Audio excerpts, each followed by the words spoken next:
There's such a thing as the fatal flaw that showy dark crack running down the middle of life exists outside literature.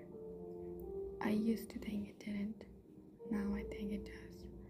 And I think that mine is this: a morbid longing for the picturesque at all costs.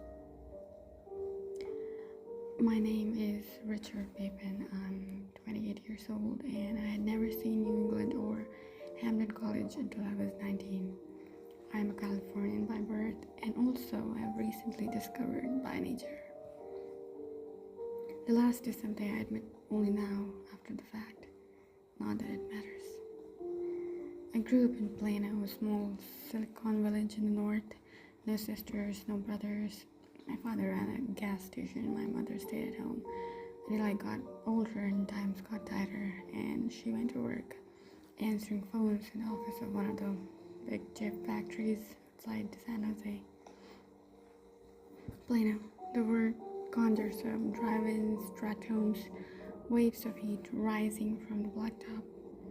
My years there created for me an expendable past, disposable as a plastic cup, which I suppose was a very great gift in a way. On leaving home, I was able to fabricate a new and far more satisfying history, full of striking, simplistic, environmental influences. A colorful past, easily accessible to strangers.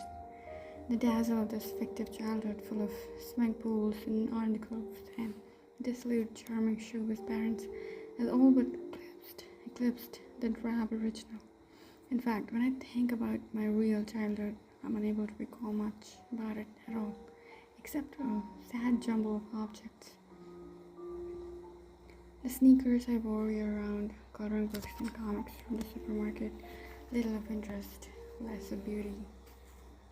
I was quiet, tall for my age, prone to freckles.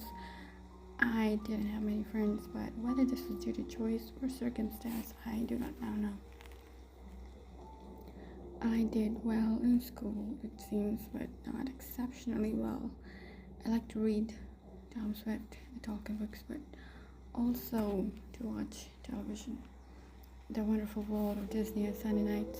Sunday was a sad day, early to bed, school the next morning.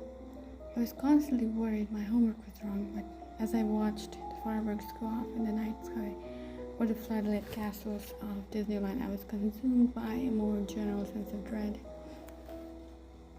of imprisonment within the dreary round of school and home, circumstances which, to me at least, presented sound empirical argument of forgoon.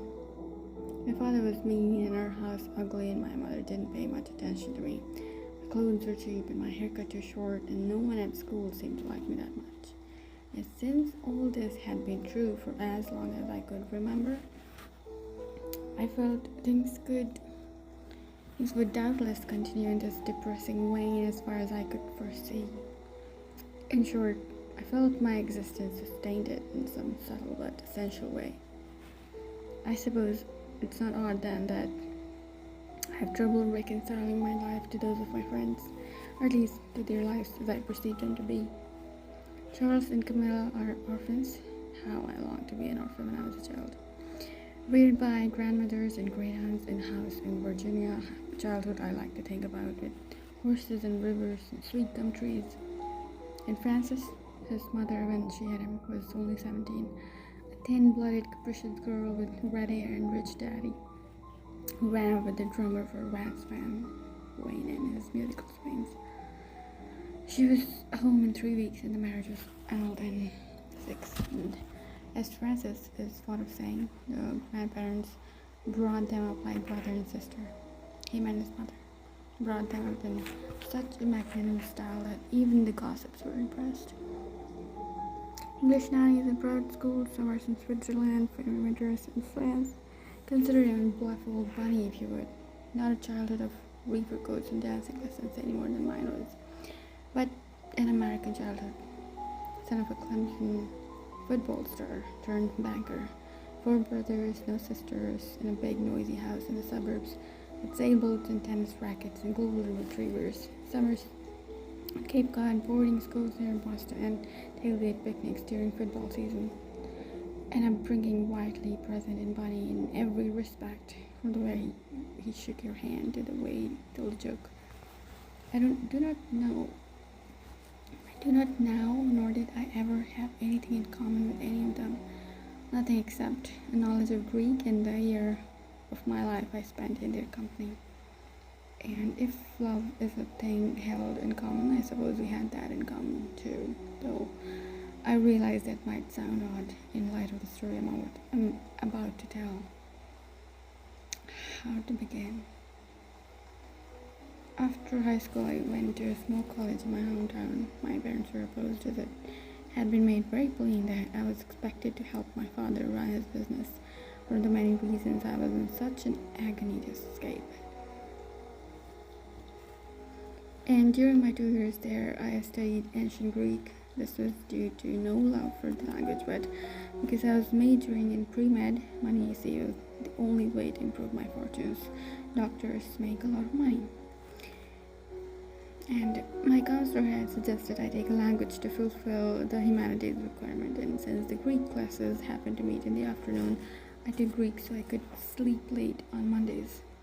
It was an entirely random decision, which, as you'll see, turned out to be quite fateful. I did well at Greek, excelled in it. I even won an award from the classics department last year. It was my favorite class because it was the only one held in a regular classroom. No jars of cow hearts, no smell of formaldehyde, no cages full of screaming monkeys. Initially, I thought with hard work I could overcome a fundamental squeamishness and distaste for my subject, that perhaps with even harder work I could simulate something like a talent for it. This was not the case. As the months went by, I remained uninterested, if not downright sickened, by my study of biology. By grades so poor, I was held in contempt by teacher and classmates alike, in what seemed even to me a doomed and pyrrhic gesture. I switched to English literature without telling my parents. I felt that I was cutting my own throat by this, that I would certainly be very sorry, being still convinced that it was better to fail in a lucrative field than to thrive in one that my father, who knew nothing of either finance or academia, had assured me was most unprofitable, one which would inevitably result in my hanging around the house for the rest of my life, asking him for my money, which he assured me forcefully he had no intention of giving me. So I studied literature and liked it better, but I didn't like home any better. I don't think I can explain this despair my surroundings inspired in me. Though I now suspect, given the circumstances and my disposition, I would have been unhappy anywhere. In Carcass or the Isles of Capri, I was then convinced that my unhappiness was indigenous to that place. Perhaps a part of it was, while to a certain extent Merton was right. The mind is its own place, and in itself can make a heaven or hell, and so forth. The mind is its own place, and in itself can make a heaven of hell, and so forth. It is nonetheless clear that Plano was modeled less on paradise than that other, more dolorous city. In high school, I developed a habit of wandering through shopping malls after school, swaying through the bright, chill mezzanines until I was so dazed with consumer goods and product codes, with promenades and escalators with mirrors and mosaic and noise and light, that a fuse would blow in my brain, and all at once everything would become unintelligible. Colors without form, a babble of detached molecules. Then I'd walk like a zombie to the parking lot and drive to the baseball field, where I wouldn't even get out of the car, just sit with my hands on the steering wheel and stare at the cyclone fence and the yellowed winter grass until the sun went down and it was too dark for me to see. Though I had a confused idea that my dissatisfaction was bohemian, vaguely Marxist in origin, when I was a teenager I made a fascist show of socialism, mainly to irritate my father. I couldn't really begin to understand it, and I would have been angry if someone had suggested that it was due to a strong Puritan streak in my nature, which is in fact the case.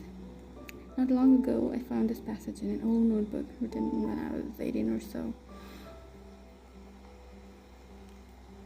There's to me about this place a smell of rot, the smell of rot that ripe fruits make. Nowhere ever have the hideous mechanics of birth and copulation and death, those monstrous upheavals of life that the Greeks call miasma, defilement, being so brutal or being painted up to look so pretty, have so many people put so much faith in lies and mutability and death. This, I think, is pretty rough stuff from the sound of it.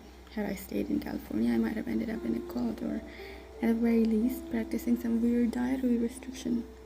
I remember reading about Pythagoras around this time and finding some of his ideas curiously appealing. Wearing wine garments, for instance, or abstaining from foods which have soul. But instead, I wound up on the East Coast. I lit on Hamden by a trick of fate. One night during a long Thanksgiving holiday of rainy weather, canned cranberries, ball game during front of television, I went to my room after a fight with my parents. I cannot remember this particular fight, only that we always fought about money in school, and was staring through my closet trying to find my coat when out it flew, a brochure from Hamden College, Hamden, Vermont. It was 2 years old, this brochure, in high school. A lot of colleges had sent me things because I did well on my SATs, though unfortunately not well enough to warrant much in the way of scholarships. In this one, I had kept in my geometry book throughout my senior year. I don't know why it was in my closet. I suppose I saved it because it was so pretty. Senior year, I had spent dozens of hours studying the photographs as though if I stared at them long enough and longingly enough, I would, by some sort of osmosis, be transported into their clear, pure silence. Even now, I remember those pictures, like pictures in storybook one loved as a child. Radiant meadows, mountains, vapors in the trembling distance, leaves ankle-deep on a gusty autumn road, bonfires and fog in the valleys, sallows, dark window panes, snow.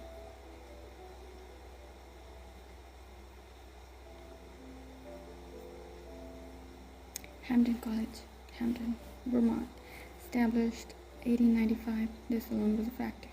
Caused wonder, nothing I knew of in Plano had been established much before 1962. Student body, 500.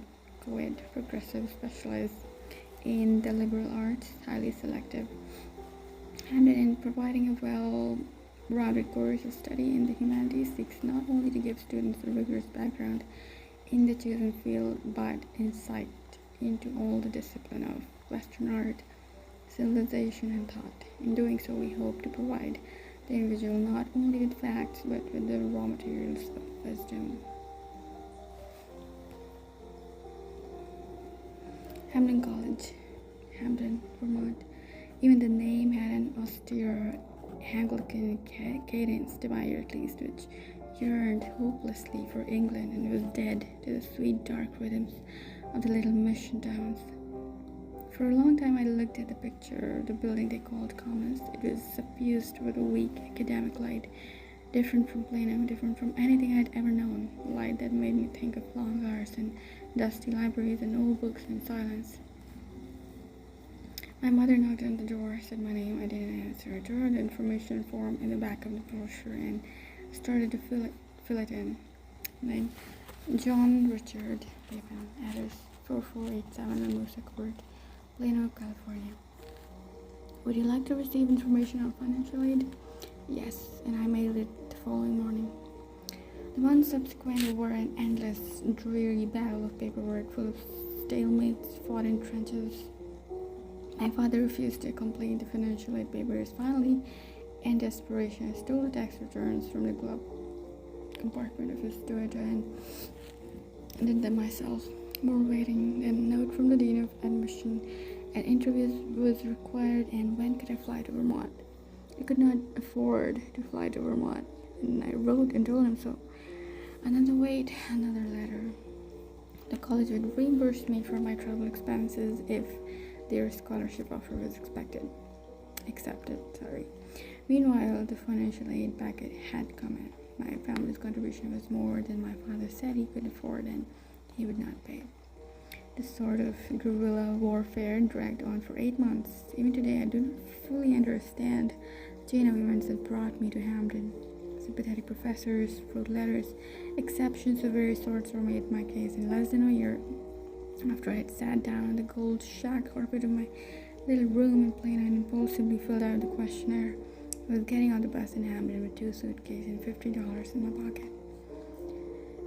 I had never been east of Santa Fe, never north of Portland, and when I stepped out of the bus after a long, anxious night that had begun somewhere in Illinois, it was 6 o'clock in the morning, and the sun was rising over the mountains and birches, impossibly green meadows, and to me, dazed with night and no sleep in 3 days on the highway, it was like a country from a dream.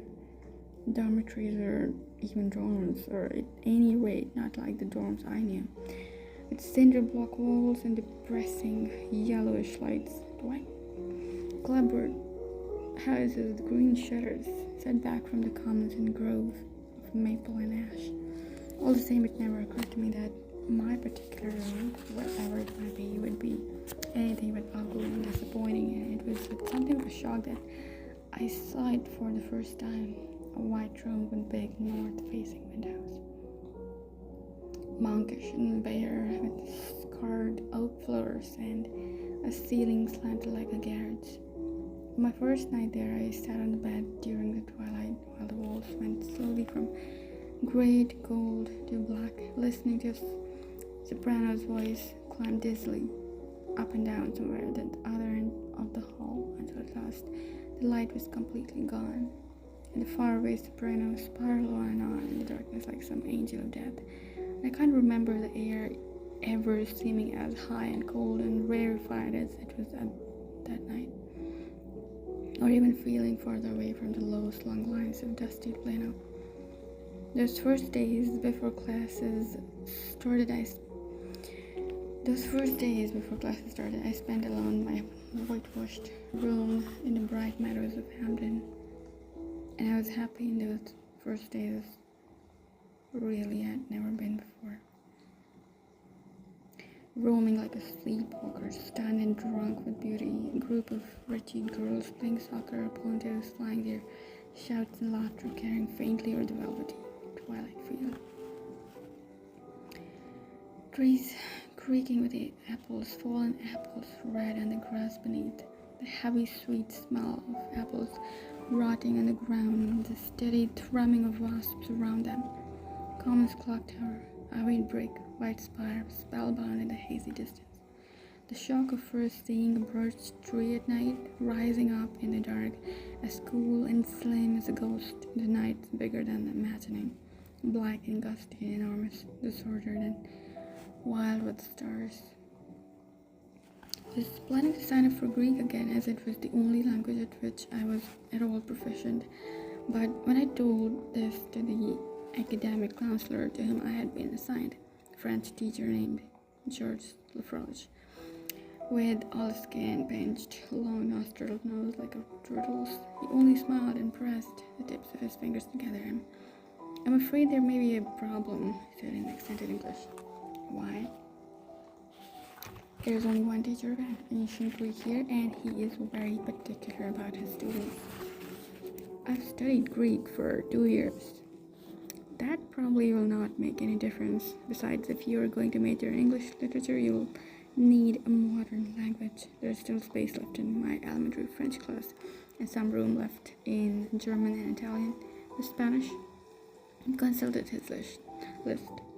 The Spanish classes are for the most part filled, but if you like, I will have a word with Mr. Delegate. Maybe you could speak to the Greek teacher instead. I don't know if it would do any good. He accepts only a limited number of students. A very limited number. Besides, in my opinion, he conducts selection on personal rather than academic basis. His voice bore a hint of sarcasm, also suggesting that if it was all the same to me, he would prefer not to continue this particular conversation. I don't know what you mean. So, actually, I thought I did know. First answer surprised me. It's nothing like that. He said, of course, he's a distinguished scholar. He happened to be quite charming as well. But here's what I think are some very odd ideas about teaching. He and his students have virtually no contact with the rest of the division. I don't know why they continue to list his courses in the journal catalog. It's misleading. Every year there is confusion about it because, practically speaking, the classes are closed. I'm told that to study with him, one must have read the right things, hold similar views. It has happened repeatedly that he has turned away students such as yourself who have done prior work in classics with me to an eyebrow. If the student wants to learn what I teach and is qualified, I allow him in my classes. Very democratic now. It is the best way. Does that sort of thing happen often here?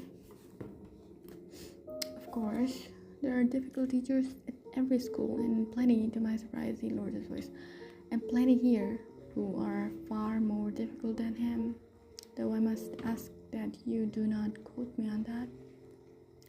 I won't, I said, a bit startled by this sudden confidential matter. Really, it is quite essential that you don't. He was leaning forward, whispering, his tiny mouth scarcely moving as he spoke. I must insist.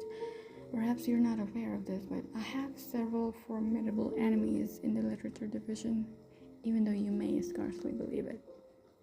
Here in my own department, besides, he continued in a more normal tone. He's a special case. He has taught here for many years and even refuses payment for his work.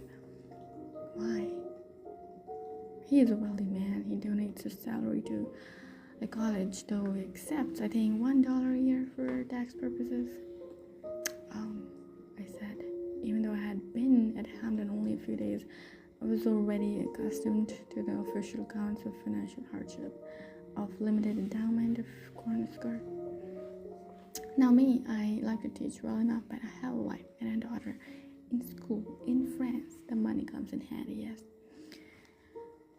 Maybe I'll talk to him anyway. Froj shrugged. You can try, but I advise you not to make an appointment, or probably he will not see you. His name is Julian Moreau. I had not been particularly bent on taking Greek, but what Lafroge said intrigued me. I went downstairs and walked into the first office I saw. A thin, sour-looking woman with dark blonde hair was sitting at a desk in the front room, eating a sandwich. It's my lunch hour, she said.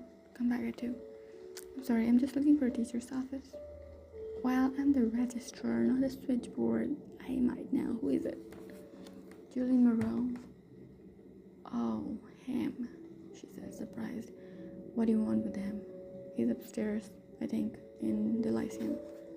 What's wrong? Only teacher up there. Likes his peace and quiet. You'll find him.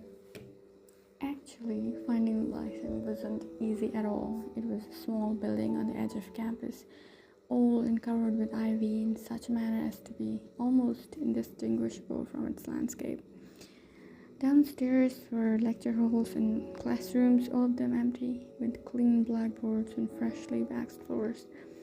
I wandered around helplessly until finally I noticed the staircase, small and badly lit, in the far corner of the building. Once at the top, I found myself in a long, deserted hallway, enjoying the noise of my shoes on the linoleum. I walked along briskly, looking at the closed doors for numbers or names, until I came to one that had a brass card holder, and within it, an engraved card that read Julian Moreau.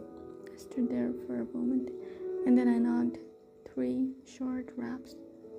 A minute or so passed, and another, and the wide door opened just a crack. A face looked out at me.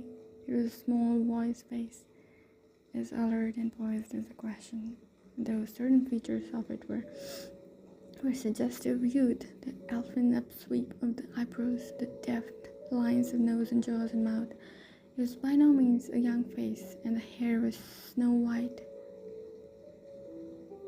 Snow white. I stood there for a moment as he blinked at me. "How may I help you?" Voice was reasonable and kind, in the way that pleasant adults sometimes have with children. Well, my name is Richard Maypen. He put his head to the side and blinked again, bright-eyed, amiable as a sparrow. "And I want to take your class in ancient Greek." His face fell. "Oh, I'm sorry." His tone of voice, incredibly enough, seemed to suggest that he really was sorry. Sorrier than I was. "I can't think of anything I would like better, but I'm afraid there isn't any room. My class is already filled." Something about this apparently sincere regret gave me courage. "Surely there must be some way," said one extra student. "I'm terribly sorry, Mr. Pippin," he said, almost as if he were consoling me on the death of a beloved friend, trying to make me understand that he was powerless to help me in any substantial way.